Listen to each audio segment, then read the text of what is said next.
Hoover High School, and welcome to the 2020 mock presidential debate. My name is Anna Claypool and I will be moderating tonight alongside Mr. Justin Laporta. He will be asking the questions submitted by our classmates in a town hall style manner. A special thanks to Ms. Emily Vesey for reporting, Ms. Isabella Torres for fact-checking, and Ms. Newell for hosting tonight. Now let's take a look at our two candidates. Representing the Republican Party is Mr. Nathan Williams, and representing the Democratic Party is Mr. Patrick Roper. These two gentlemen are here to talk about the platforms of our nation's two major political parties, and the views they present may not be their own personal beliefs, but we want to give you the information you need on a variety of relevant topics, including the COVID-19 pandemic, racial injustice, and more. Now for the rules of tonight's discussion. This debate is aimed to demonstrate civil discourse. For each of the questions asked, candidates will be given 1 minute to answer, followed by 2 minutes of open discussion.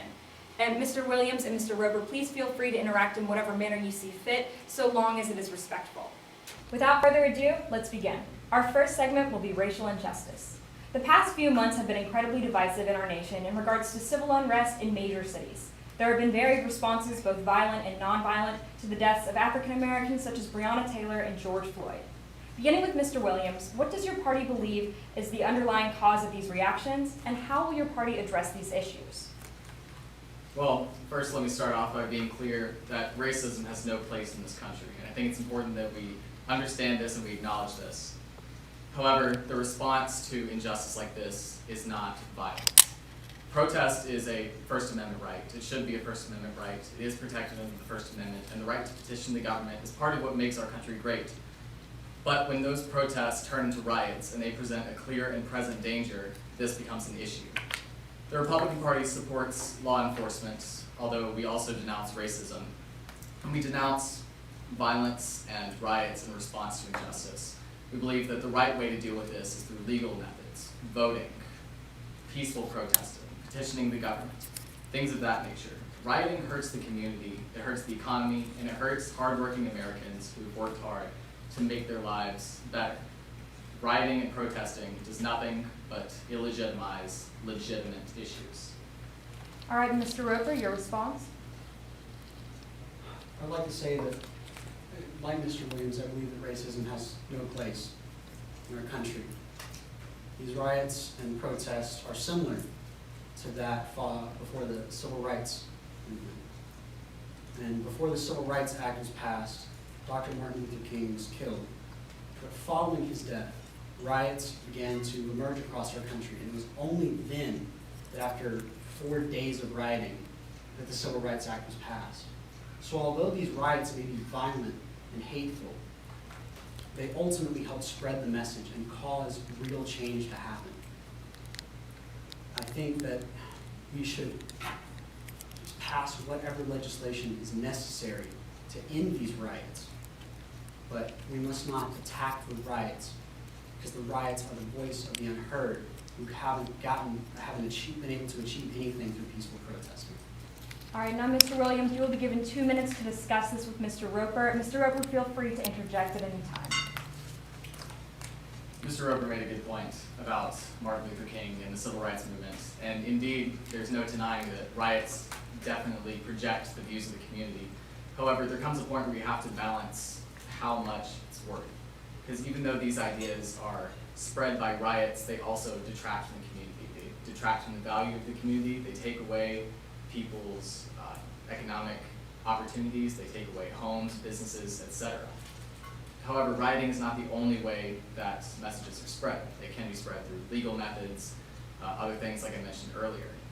Except with these legal methods, there is no detraction. There is no violence. There's no death. There's no hurt. And these ideas can still be heard. And I think it's our job as the government to listen to the ideas and enact real change. So that way, there is no need for riots, because the government is listening and the government is acting. The problem is that the government isn't listening, Mr. Williams. It's that the people are rioting. The damage done by rioting is less than that of the systematic racism these communities are facing. If we don't deal with the systematic racism, then we'll continue to deal with riots that will hurt the community. And the systematic racism will hurt the community even more. The combination of these two are a critical danger to all of Americans, not just minorities. And like you said, it's our duty to deal with these issues. And that I think we can agree on. Systematic racism has no place in this country, and we have a responsibility to do something about it. And that's where we can come to an agreement on. All right, now for both candidates, beginning with Mr. Roper. Defund the Police has been a rallying call for racial injustice protesters this summer. What does your party interpret this statement to mean, and how does your party plan to act on this interpretation? The message among myself and all Democrats mostly is that defund the police means to redirect funding. Programs that militarize the police by giving them old military gear and spending billions on paying wrongful suits, it's insane. That money could be spent towards improving education, improving mental health care. Both of these things would drastically decrease crime, more so than funding the police. The funding the police receives is, the average officer carries more gear here than nearly any nation in the world, and yet we still have a higher rate of crime than most developed nations. We must take the funds that the police use that aren't necessary and redirect them to programs that would be much more effective at handling any and all crime.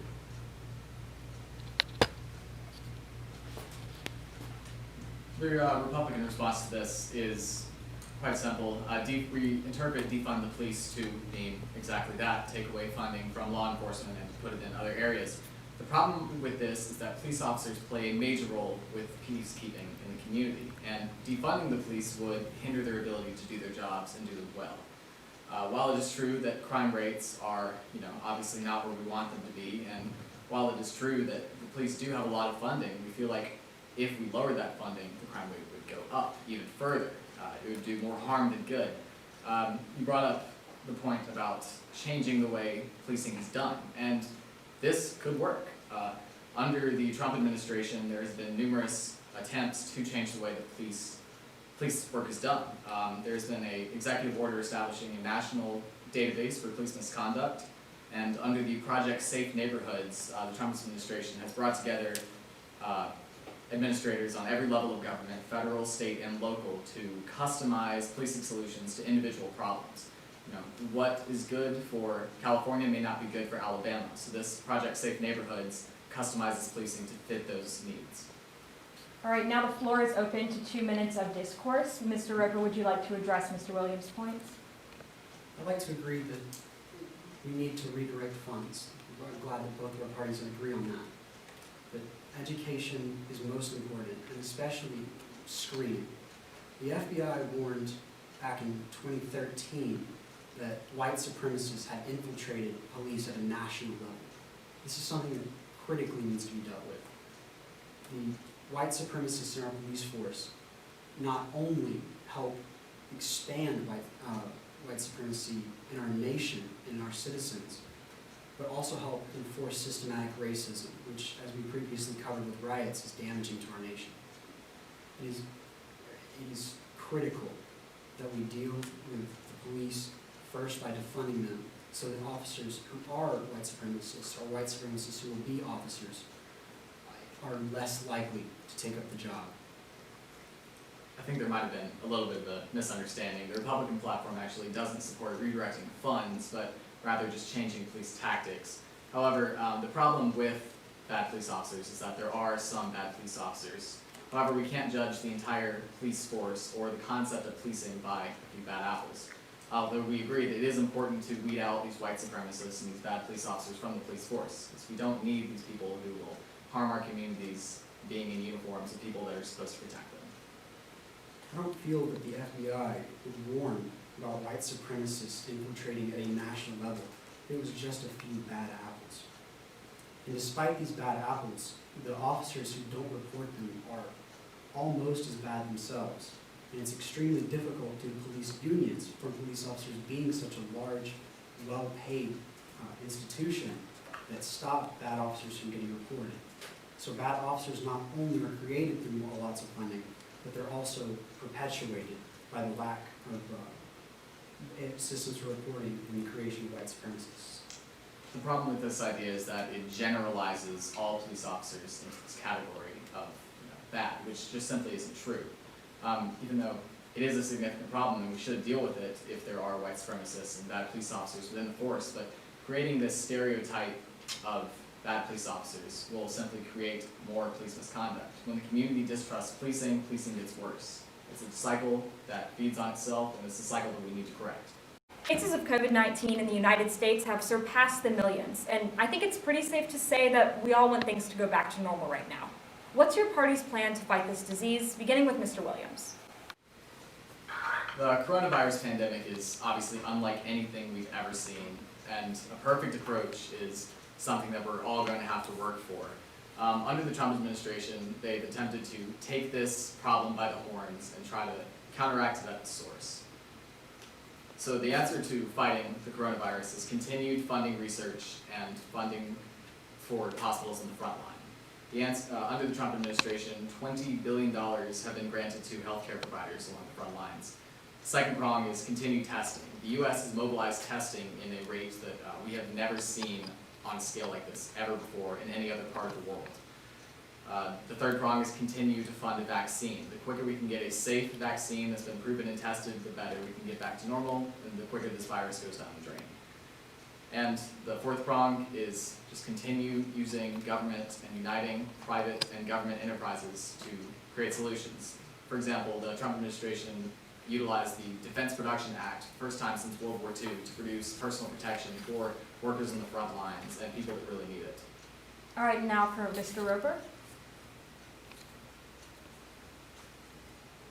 Although under the Trump administration, we have taken some measures to deal with this pandemic, it's not enough and it's been too late.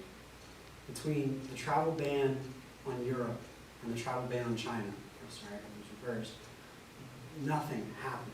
But the Trump administration knew months in advance, before even one U.S. case, that this pandemic would be dangerous, and it was left undealt with. Democratic senators, since Democratic congressmen and congresswomen have pleaded to have any amount of funding necessary since the very beginning, but now we're at a state where we've adapted rather than attempted to overcome this pandemic. To that I'd like to respond that adaptation is not necessarily a bad thing, and I don't think that the Republican response and the Trump response was necessarily a bad thing either. Like, the attempt was there to fund the front lines. The attempt was there to ramp up testing. The attempt was there to protect the lives of the people. The problem with this is unlike anything we've ever seen before. It's impossible to take what we know now and apply it to what we knew then, because the difference is astronomical. If we took what we know now in March or February, January, I mean, if I traveled back in time and told myself that the world was going to shut down, I would have thought I was crazy. The fact is that you can't judge administration by what we know now based on what it knew then. I contend that they've done everything that they could, and they've taken the necessary steps to fight this virus, and that's something that we should continue to do. Our nation has over 230,000 deaths, more than that of any other developed nation, and more than most even undeveloped nations. The president knew back in February and even late January that this virus existed and that it would spread in the United States, but almost no measures were taken. The deaths of 230,000 people have occurred, and it's inexcusable. Every other nation in Europe has dealt with this crisis better than we have. We've failed to address masks early. We failed to address testing early. All of these which we are now paying for, but we knew back then that we could have dealt with it, and we didn't. And to that I would respond that we might have known that there was a virus coming. We might have known that there was something that could potentially be dangerous, but the scale to which this has extended, there's no way of knowing. Okay, now I'll be moving on to one of our town hall questions. This one is directed to Mr. Roper. From Claire Sr., given the ongoing COVID-19 crisis, what should be done to ensure the 2020 election is free and fair? Most importantly, this election, regarding our pandemic, is to restore faith in mail-in voting, which has been occurring since the Civil War and up till now has had no issues. If every single American voted by mail, then it would be not even be half of what the United States Postal Service deals with on a daily basis. We can and must have vote-in mailing to prevent spread of the virus whilst maintaining our democracy.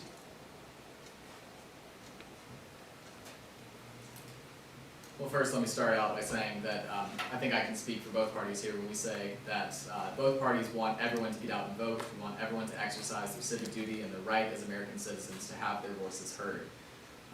As for mail-in voting, the Republican Party has no problem with mail-in voting. Like he says, we've done it before, we've been doing it since the Civil War. Our Postal Service is well set up to where it can handle it.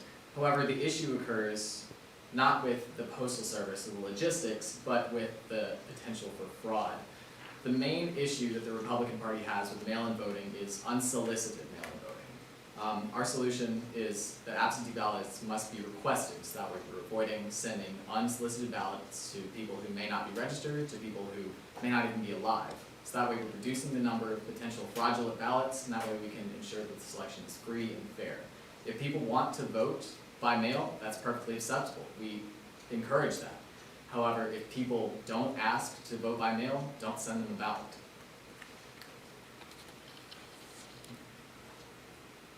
The problem with voting fraud is that it's very rare in occurrence, but in this election it is occurring.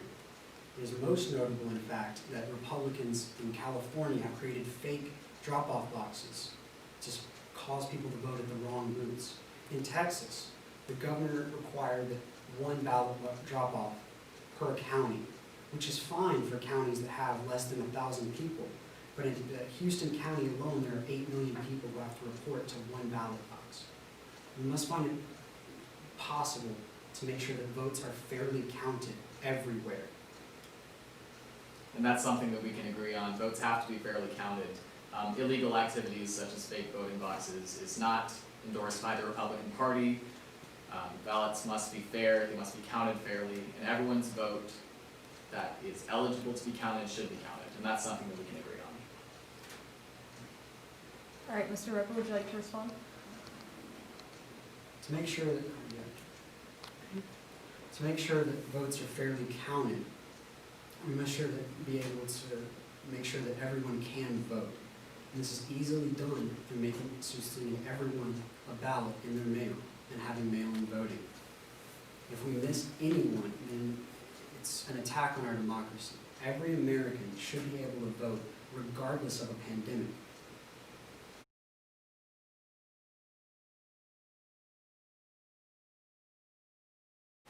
All right, this question's for Mr. Roper.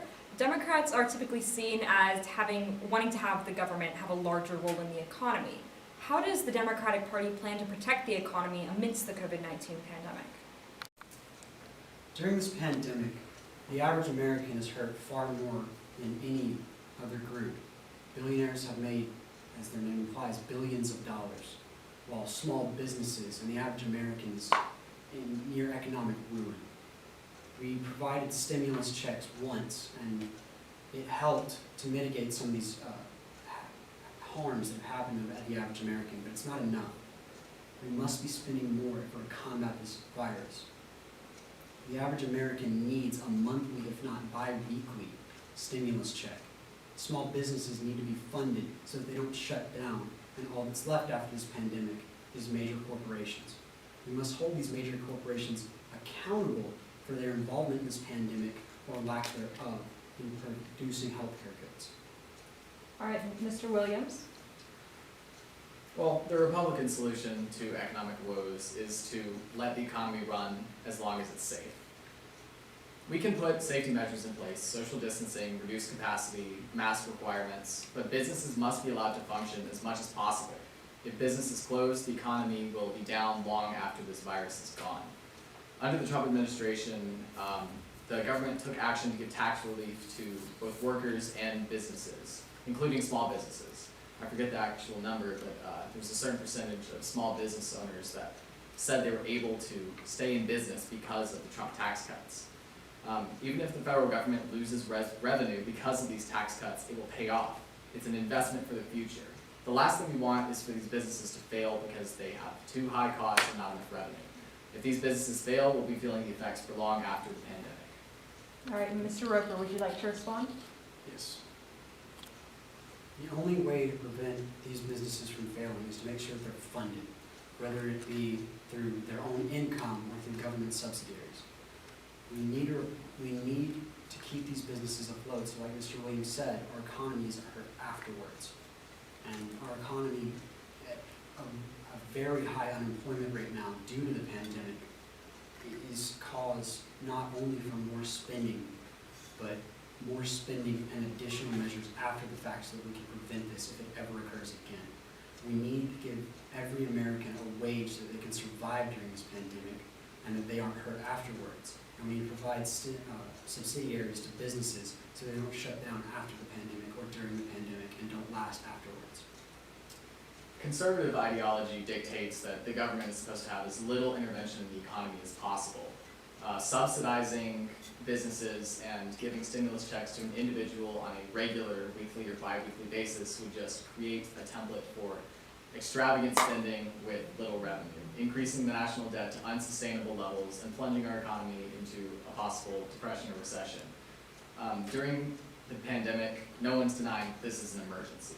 In fact, the Trump administration and Republicans in Congress have agreed to give stimulus checks to the public and the individuals on a limited basis. But if this becomes the norm, then we reach a problem. When the government subsidizes businesses too much and the government spending far outweighs the government revenue, then we put ourselves in a bad situation which will plunge the economy down the road. The economic plunge created from large spending and small revenue would be much better, or not as bad, as the economic recession or depression caused by lack of funding into these businesses that would be shut down and the average American being unemployed. All right, now moving on to social and economic issues. According to the CDC, deaths from gun violence are at an all-time high. What, if anything, does your party plan to do to address this? The Republican Party plans to address gun violence in a way that protects the Second Amendment rights of everyday citizens. The Second Amendment is very clear that the right to bear and keep arms should not be infringed. People deserve the rights to have guns to protect themselves and protect their families. The issue here is that law-abiding gun owners are not the problem. The problem is criminals who secure these guns illegally. Illegal gun ownership has actually been a focus of the Department of Justice under the Trump administration. The Department of Justice has actually instructed prosecutors all over the country to direct focus towards illegal gun ownership. And in fact, unlawful possession charges are up 23% since the beginning of the administration. This number doesn't mean that there are more illegal guns in the street, it simply means that more of them are being prosecuted, which we believe is a good thing. All right, now for Mr. Roper. As we talked about earlier with defunding the police and increasing funding to education and mental health care, we also believe that this will be the best way to combat gun violence. The vast majority of gun crimes occur in low-income areas. So if we can provide funding to these areas to stop gun violence and help prevent any shootings that may occur, or even in higher income areas where teens have mental health crises and have school shootings, which are tragedies. Both of these can easily be countered through additional funding for education and mental health care and through more gun control. Gun control has been proven to work in nearly every other developed nation in the world and would work here. All right, and Mr. Williams, would you like to respond? Yes, I'd actually like to ask a question. When you say gun control, can you specify exactly what you mean by that? We mean additional background checks, computerized databases rather than paper ones for the ATF, which does nothing but hinder them from being able to prosecute real criminals that use legal guns. Have any transfer of a firearm to another individual go through the ATF so that we can prevent people who buy guns legally giving them to people who obtain them illegally and then use them to commit crimes. There are areas of that the Republican platform actually agrees with. Under the Trump administration, the Stop School Violence Act allows grants for metal detectors and other safety issues in schools, which is obviously an issue in our country, and also the Fix NICS Act. NICS stands for National Instant Background Check System. This bill was signed by President Trump, and it fixes issues in our database system, creating, or rather fixing the system, allowing it to be more modernized, allowing it to be more effective in catching people who want to gain guns illegally. Many of our classmates currently work in the retail and dining industries, earning minimum wage. Alabama adheres to the federal minimum of $7.25 an hour. Do you believe that this should be raised? If so, why? The simple answer is that $7.25 an hour is not enough. We don't do enough to help provide people who work on minimum wage. The minimum wage has not been raised in decades. It has not kept up with productivity since the 1960s. And including productivity, productivity has exponentially increased since then, so it is natural that our minimum wage must also follow. Americans must be able to make at least a living wage, to be able to afford basic housing, food, and any expenditures that may occur, and $7.25 is simply not enough for that. All right, Mr. Williams? Well, once again, I'd like to reiterate that conservative ideology dictates as little government intervention in the economy as possible. So, with that being asked, how do we raise wages? The answer is to let the economy work as it's intended to work. The Trump tax cuts have allowed businesses to save money on taxes, and therefore giving them the flexibility to pay their workers more. In fact, 4.8 million workers in the United States saw wage increases in the last 4 years. Increasing the minimum wage would simply stunt job growth for businesses that simply aren't ready to take on that responsibility. Stunting job growth would stunt the economy. These businesses that could be potentially successful, would fall to the ground and go bankrupt. But the good news is that the Trump tax cuts are working. Because the jobs and the economy is growing, especially before the pandemic, wages are naturally increasing. In fact, under the Trump administration, wages have increased at least 3% for the past 10 months before the pandemic, which is a far longer stretch than any time in recent history.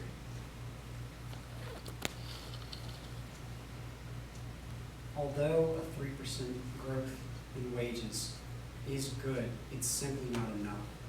The average American couldn't afford a $200 medical expense.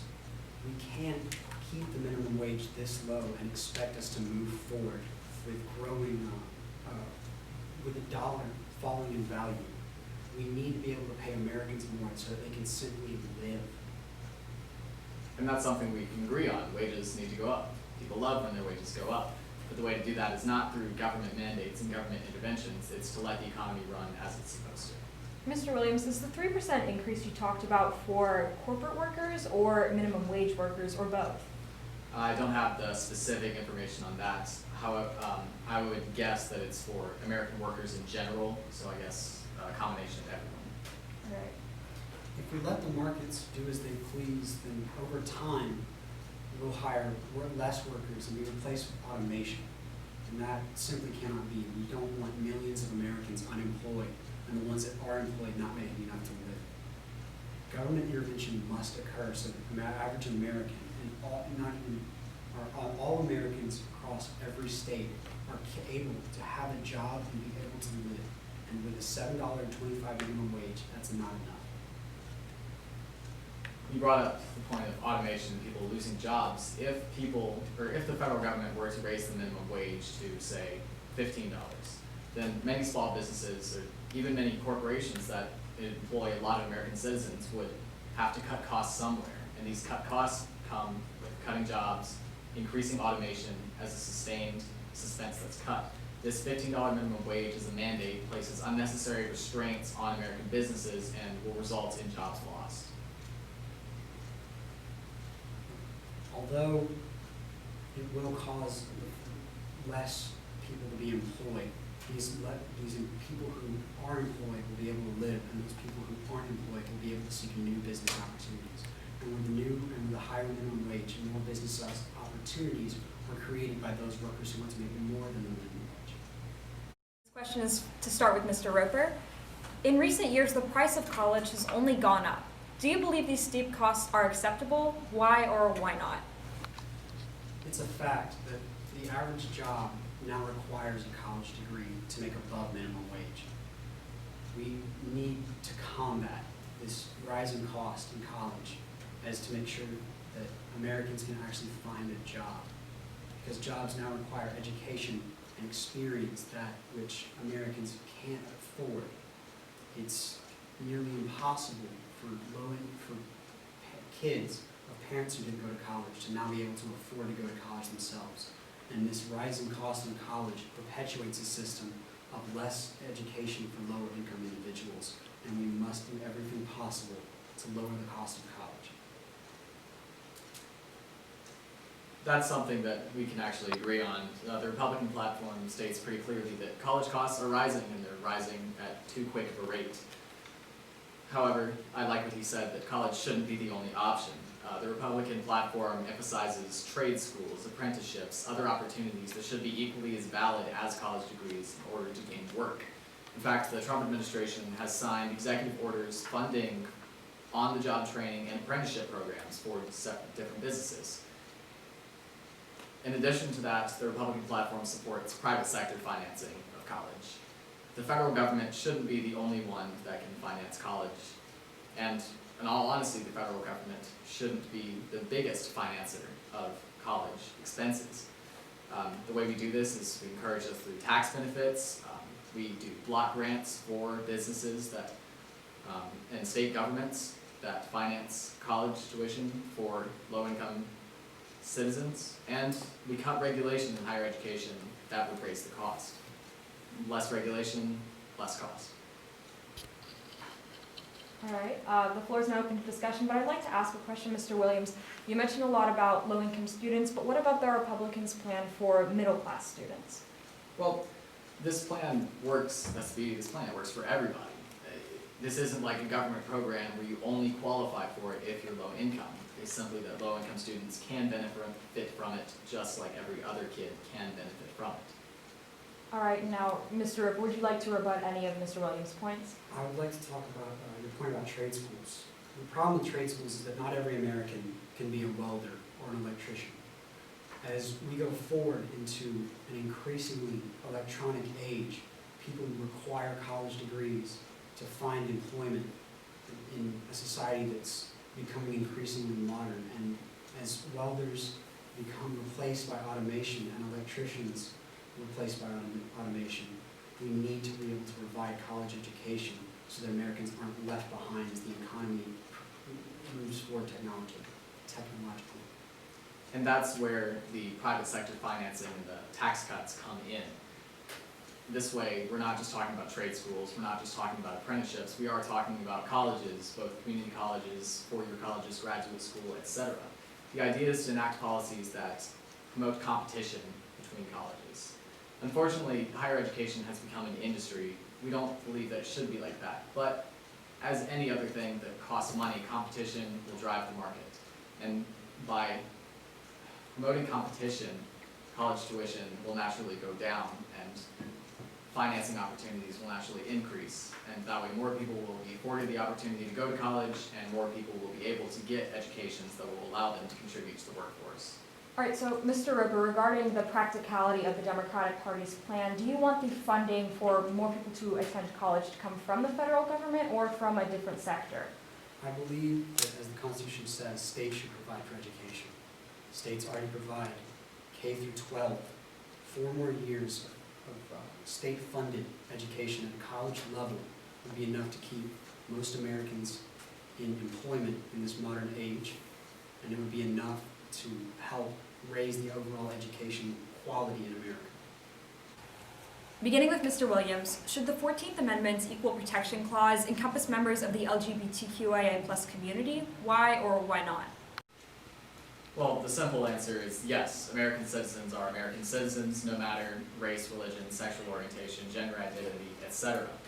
Under the Trump administration, there have been several steps taken to promote LGBT rights, including initiating a global campaign to end the global criminalization of homosexuality in places like the Middle East or other countries that in which homosexuality is an offense punishable by death. We don't believe that's right. We believe citizens should be protected regardless of sexual orientation. In addition, President Trump has appointed members of the LGBTQ community to various different government offices, including ambassadors, specifically the ambassador to Germany, or federal judges. I forget the names, but there are several members of the LGBT community appointed by Trump to be federal judges. The Republican Party does not have an issue with homosexuality or the LGBTQ community, and they should be protected under the Fourth Amendment just as any other citizen. Mr. Roper? It is a simple and unequivocal yes.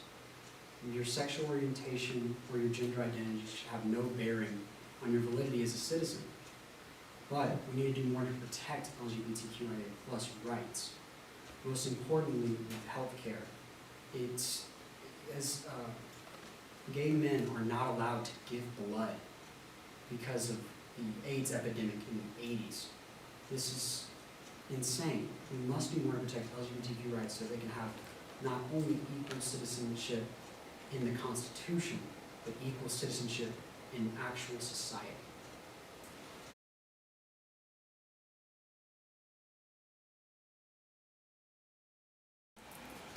All right, moving to the topic of climate change for Mr. Roper. From Mary, a sophomore, it is undisputed that our global climate is changing for the worse, with wildfires raging in the west and hurricanes coming to the southeast. What is your party's plan to address this issue? Although we've discussed many economic and social factors and issues to talk about tonight, none of it matters if we're not in a world to deal with them. We not only need to be able to create a better world for our grandkids and our kids, but we need a world, period, for them to exist in. Democratic senators and representatives such as Alexandria Ocasio-Cortez proposed plan of the Green New Deal has been the most well-rounded approach to climate change. It would incorporate new jobs, new infrastructure, new education opportunities. It would help not only going forward, but in reversing the damage we've done to the planet. And it would help us to counter not only our own harm to the planet, but other nations as well. If we're going to be the largest economy in the world, and we're going to be the forefront of the free world, then we need to be the ones dealing with the biggest issues in our world. And today, none are larger than climate change. The Republican platform does not deny climate change. We think that listening to the experts on climate change is the best course of action. However, we believe that intense federal regulation on environmental issues will stifle the economy to the point where there's no coming back. We believe that environmental regulation should be done on a private level, on the state level, and it should promote competition instead of regulation. A competitive economy will breed new technology to help with the environment and climate change. The U.S. has made strides when it comes to the economy because of the competitive environment of businesses. Regulating the environment, in a sense, almost overplays the issue. Some regulations are necessary, but over-regulation builds a problem. It hurts the economy and it hurts the people in the economy. Indeed, we have to have a world where we can live in the future, but over-regulating and strangling the economy won't create that great world for our grandkids to live in. Sure, there might be a world, but what kind of world will it be? Also, the Republican platform supports turning the EPA into a bipartisan commission, so that way we get politics out of climate change and look at facts. The problem with having only competition deal with climate change is that it's simply not enough. NASA warned last year that if we don't do something here in the next 5 years, climate change is irreversible, that we will have done too much damage to the planet to where we won't be able to fix it. So we must take the steps now so that we are at least able to do something in the future, but it's better if we do it now. We need intense regulations to hold these companies accountable, such as oil companies. Fracking is intensely dangerous to the environment and to the citizens that are near it. It does nothing but damage our planet and perpetuate a petroleum economy and petroleum business that is already dying, but is only being stuck around through subsidiaries and lobbying of government officials. there's something we can agree on, the fact that something needs to be done about the environment. However, we simply don't believe that intense federal regulation is the way to go. The Republican platform asserts that reducing federal regulations, deferring to the states, and giving things like tax benefits or incentives for companies that comply with environmental goals. These are the ways to positively enforce climate change regulations without over-regulating the market and hurting the economy to a point where it's irreversible. One need only look at the example of China to show what the lack of regulations can cause. Beijing is so smog-filled that you can't even see more than a couple blocks. We need intense regulations so that we can breathe air. We need to be doing more, and simply just leaving businesses to themselves will do nothing but hurt the economy by falling behind technologically in the modern era, but it will also hurt us and kill our planet if we aren't doing enough to hold these companies accountable for the damage they're doing. Moving on to the topic of healthcare. The federal government's role in providing affordable healthcare has been heavily contested in recent years. Do you think that the government should provide a federal healthcare system? If so, what does your party want to do, and what would it look like? The Republican Party supports having a healthcare system like Medicaid and Medicare. However, we don't believe that it needs to take up the amount of the budget that it does at the current moment. Medicare debt is unsustainable as it exists right now.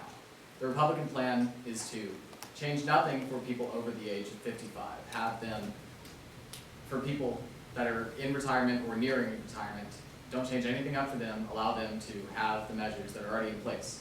For people under that age, we support shifting Medicare into a premium support model in which the government subsidizes the states and gives money to people individually to fund their own health care plan. This supports competition within the market, lowering prices.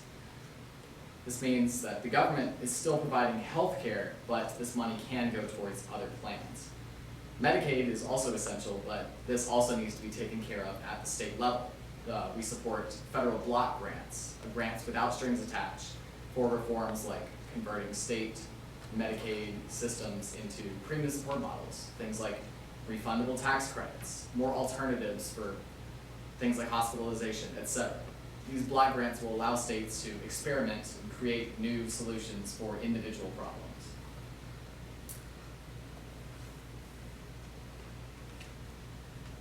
It is the Democratic position that healthcare is a human right.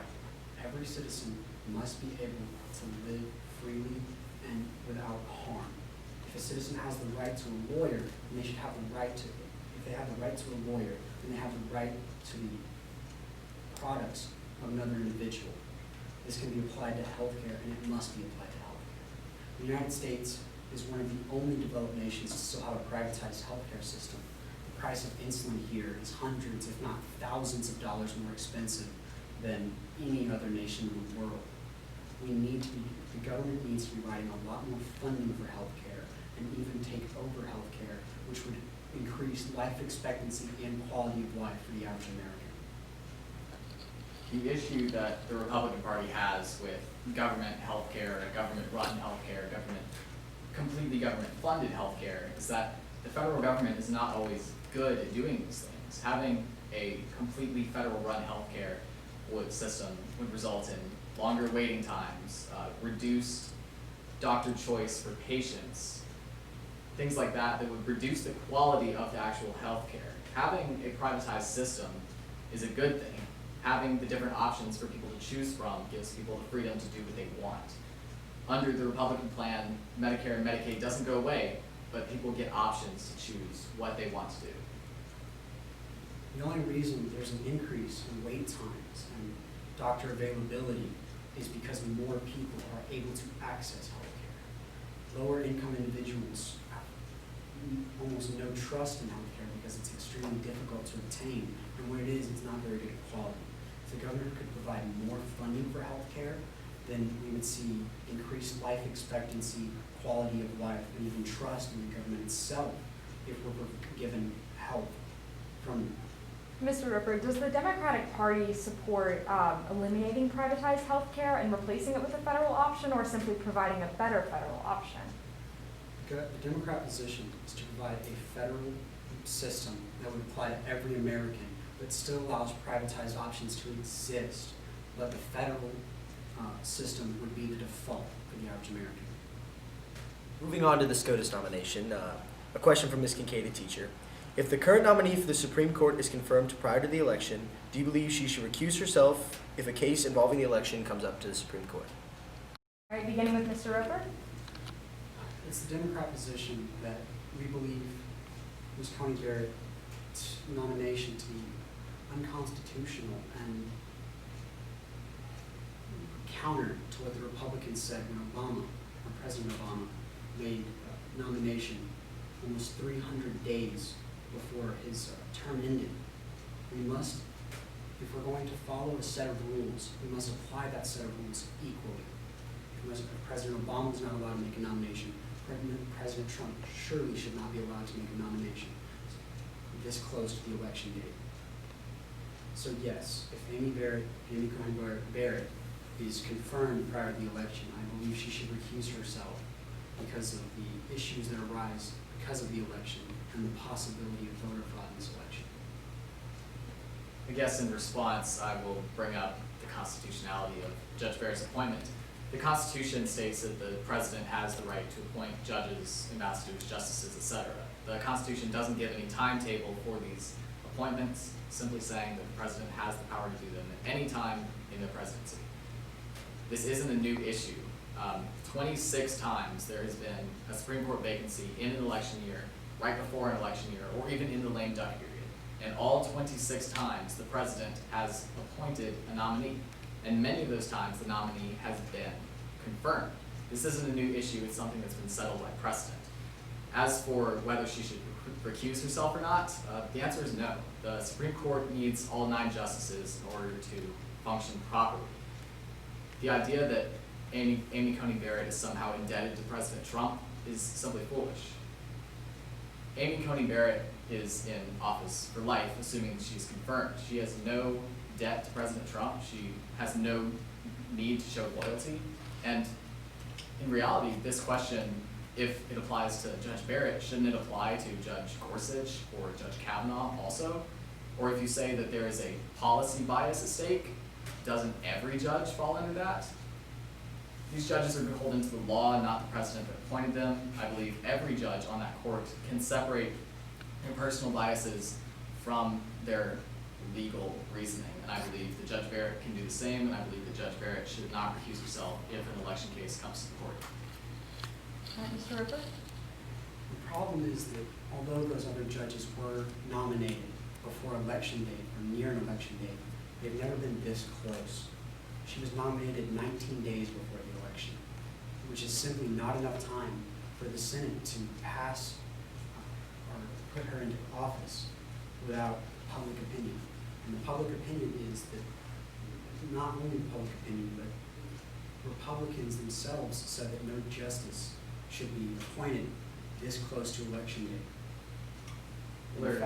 In fact, Senator Lindsey Graham himself said how to hold him accountable for stopping a justice this close to election day. We should not allow Amy Coney Barrett to be nominated in the first place, but if she is, her existence as a judge after this election should not occur because she will be biased towards Republicans for putting her into office this quickly. Well, to that I would respond, judges, and the Supreme Court especially, were not intended to be based on public opinion. The big thing in the writing of the Constitution and the ideas of the founders is that the judiciary is supposed to be independent of public opinion and base their decisions on the law, not any party loyalties or who elected them. That's why they're not elected. Unfortunately, this has become a political issue, but regardless, I still think that judges are able to separate their own beliefs from the law. Policy ideas are different than legal interpretations, and I don't think loyalty to any president would change legal interpretations of laws that are already set in place.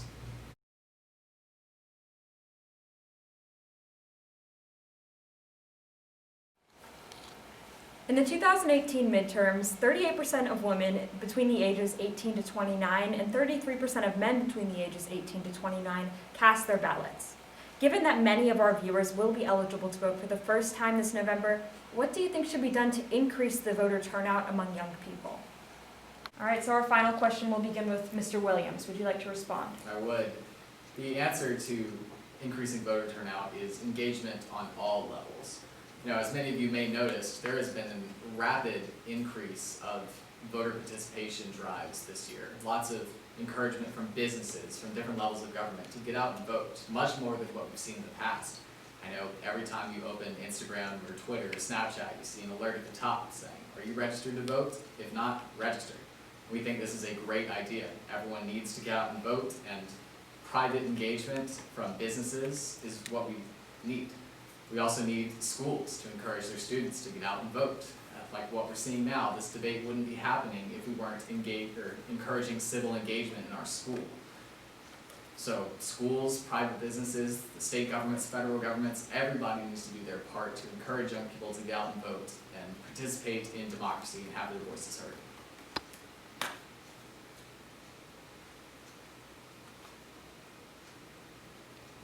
The Democratic position agrees. We believe that everyone should be able to vote. However, the best way for young people to vote is to lower the voting age to 17 and require voting in high schools. If we lower the voting age to 17 and require voting in high schools, then nearly all young people will vote and have to be forced to vote. And this, as we've seen, people who vote in their first election are much more likely to vote in following elections. So if we can start voting young, especially in this election, that trend will continue for decades, if not centuries afterwards. While we agree that voting is an important part of democracy, we see no reason why people should be required to vote. If a person doesn't like either candidate, they shouldn't be required to vote for either candidate. Voting is an essential part of our democracy. We believe everyone should get out and vote, but requiring voting isn't necessarily the best thing to do to increase turnout. As for reducing the voting age to 17, the issue is 18 is a benchmark we have for adulthood. If it's lowered to 17, under the reasoning that it's only 1 year, what difference does it make? Well, then what difference does 16 make from 17? What difference does 15 make from 16? Where do you draw the line? We've drawn the line at 18. This has been established for decades before. We see no reason to change it now. The voting age was once 21 for decades, but it was changed to 18 because we felt that service in the military would be able to justify being able to vote, and that applied to all 18-year-olds who gained the ability to vote. If you're able to work a job that is taxed and you're not able to vote, then it's against our foundational ideas of America with taxation, or with taxation without representation. And 17-year-olds are able to work and be taxed, and they must be able to vote. If we require voting for all citizens, especially those at a young age in high schools, then we can increase voter turnout, especially in low-income and minority areas. If we require voting, they're much more likely to vote, because in urban areas, voting is at much lower rates than that of the suburbs and urban areas. I guess the problem with mandatory voting is that you get the potential for voter intimidation or people voting simply because people tell them who to vote for. Of course, this already happens in our society, and we don't want that, but requiring people in schools to vote and allowing more people in schools to vote simply escalates this problem. We've had this precedent of 18 for years. We see no reason to change it. And voting is a personal choice. It's a choice that we believe everyone should partake in, but it is not the government's role to force people to vote. All right, thank you guys for watching. If you're interested in more information on either of the candidates, you can find it on our website under the Dig Deeper tab. And again, we'd like to give an extra special thanks to Nathan and Patrick for debating tonight, Miss Isabella Torres for fact-checking, Miss Emily Vesey for reporting, Mr. Justin Laporta for asking the town hall questions, and of course, Miss Newell and Mr. Montgomery for helping us put this all together.